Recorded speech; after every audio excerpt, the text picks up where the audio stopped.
Welcome back. And yes, it's indeed Mariam Mia joining you again or rejoining you. And I've got on the line the head of donor recruitment at the South African Bone Marrow Registry, and that is Nadia Chokli. And we're going to be speaking about the process of bone marrow donation and why is it in demand. Nadia, Assalamu alaikum. Can you hear me? Yes, I can. Thank you. Good afternoon, and to our listeners. Good afternoon, Nadia. Peace and blessings to you. So, you're the head of the donor recruitment at the Bone Marrow Registry of South Africa. Tell us a little bit about what do you do in terms of recruitment in the registry, and then we can discuss what does the process of a bone marrow donation entail. I'm sure it sounds like a mouthful for our listeners, but essentially, the South African Bone Marrow Registry is an NGO, and we've been operating since 1991.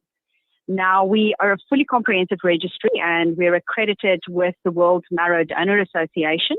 This is important because not only do we perform functions around patient and donor services, we build a registry of suitable donors in South Africa, and we link up with other suitable donors across the globe.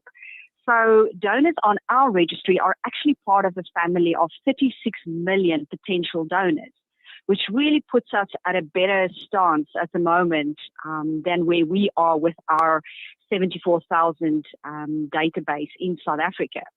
Now, the database needs to grow, and therefore we have a donor recruitment and marketing team. Our head office is in Cape Town, and we have a branch in Johannesburg, and we're about to open a branch in KZN. So we really have grown exponentially. We have been overwhelmed by all the responses, our different campaigns, radio interviews, such as this one, and just in general, the generosity of South Africans to sign up and to become a donor. And in terms of the donation itself, as I've mentioned, I think it sounds really scary and overwhelming, but it's very similar to a platelet or blood donation. So there's no drilling in the bones or severe surgical procedures that are needed. In fact, peripheral stem cell donation is the most preferred. So we're basically extracting those stem cells from the donor's blood while they're awake. And if they want, they might be slightly sedated. I guess we all get a little bit nervous when we're talking about needles, but it really is very similar to blood donation. So if you're familiar with blood donation, I think bone marrow donation is just going to be your next step. I think it's for people, it's more not a matter of not wanting to donate or to even see if they're suitable match, but maybe they're just afraid of the process. And there's a good saying, let your curiosity always be stronger than your fear. So help us become more curious about it than be fearful of it. Is it painful? I think it's important to contextualize what we measure as pain. Most South Africans at some point would have been exposed to a vaccination or drawing blood or donating blood. So it's very similar to that. I mean, women give birth daily. It doesn't even come close. And when I say contextualize, we have to think of the cancer patient, often a child, who for months experience excruciating pain, chemotherapy. I think we know the devastating effects of chemotherapy and radiation and, treatments for blood cancer. And I think the couple of hours that you are connected to a stem cell separator, donating your stem cells is really nothing compared to what this poor cancer patient goes through. And by the time they reach us, they are critically ill. So if you are selected as a donor, you're on our registry and we're running searches daily and you called up as a match, you might be the only person in the world who matches this critically ill patient. And I think we should try and look beyond what the needle is and maybe the discomfort and having a slight headache or feeling uncomfortable for those hours or that week before, and look towards the future we can give someone with our time. because there's no cost involved. It's completely free of charge. We, as SABMR, make all the arrangements. We reimburse you if you have to travel to any of our locations, any of our harvest centers. And I think that's how I overcome fear. I contextualize it and understand and put myself in the shoes of the person receiving this wonderful gift. And that sort of makes me look the other way. The same with blood donation. I am terrified of needles in that regard as well. But because I know it can save a life, 2, 3, 4 lives, I look past that experience and just lie down, relax, take your time with a family member or two that's joining you. We really take very special care of you when you are admitted to do this donation. We understand that the nerves are there and that some people are a little fearful, but it's really not as invasive as people think. Even signing up is a mere cheek swab. So we don't even draw blood until you are assigned as a match. So, yeah, that's what I'd like to know. If I would then elect to be a bone marrow donor, what is the first step? Do I go on your website online? Do I fill in a questionnaire? So, can you just talk us through the process? Certainly. Applicants are welcome to email us on donors with an S at sabmr.co.za, or they're welcome to visit our website, www.sabmr.co.za, and first read our brochure on our applications page in terms of how to join. I think it's really important that you familiarize and first ask questions, because there's nothing worse than signing up and then later backing out when we need really, really committed individuals to see this through.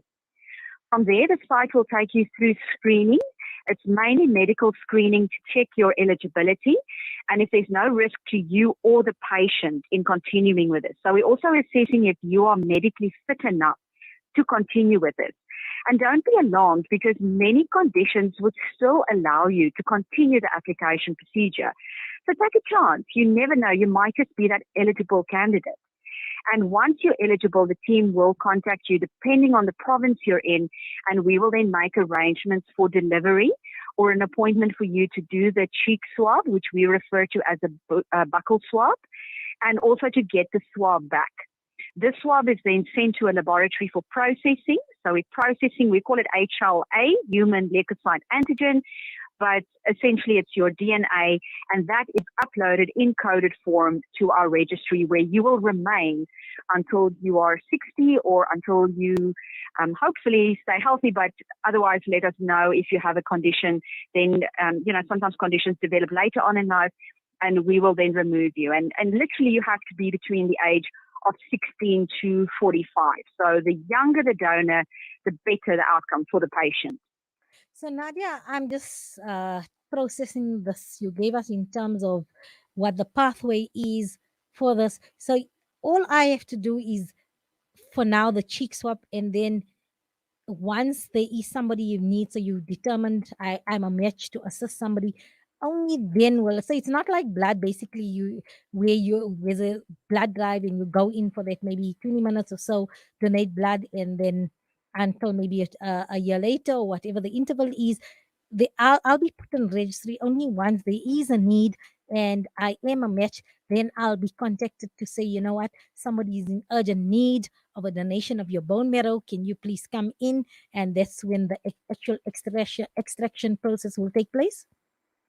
Yes, that's correct. So then you will go for a series of medical checkups, some blood work, and then start taking a growth stimulant that will help your body make more stem cells than you normally do.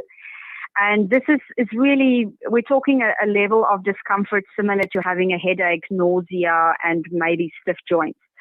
So it very much is so. You're first signing up. We first need to get your DNA onto our database. In particular, because we're running searches on a daily basis for local and international patients. Now, in South Africa, in particular, the problem is we only have our donors of mixed and colored and black ethnicity are only 27%.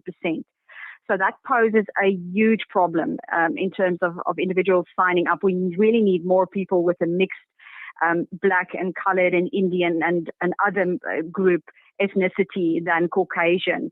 We're not saying Caucasian applicants should not sign up because other registries in the world also need donors and lifesavers. But I think even if you are terrified of this procedure and you feel this is really not for you, please tell 10 other people about what we do. Let's debunk these myths together and tell people that it's not as invasive. Check out the Facebook, check out the website and Instagram. Connect when we have events. This is how we spread word and get those who are willing, interested, and registered on the database. Absolutely, and that is why, as humanitarian journalists, and the platform of humanitarian journalism, we have then provided as a platform for yourself, as well as the Bone Marrow Registry of South Africa, precisely to assist you in terms of a campaign of awareness, so that possible, I mean, your registry can increase in the different types of ethnicity, is, as you said, to become donors, as well as to come on the registry. So that was the intention of today's segment, and it will be available as a podcast as well. It's on Facebook, so hopefully we can do our bit in terms of spreading the word. And yes, this is live. Just by you registering and being on the register could mean a life to somebody else, not only to somebody else, but to the entire family. Because, especially with children, it's really, really traumatic when parents are in search for possible matches, and sometimes it puts them in total despair. And they're looking for people to come forward. So if the registry is there already, it just makes an already difficult situation, provides a ray of hope. Exactly. I think we underestimate sometimes or undervalue the tremendous effort by family members and individuals that do campaigns as volunteers or raise funds for us as volunteers. So we are extremely grateful for this opportunity to be on air.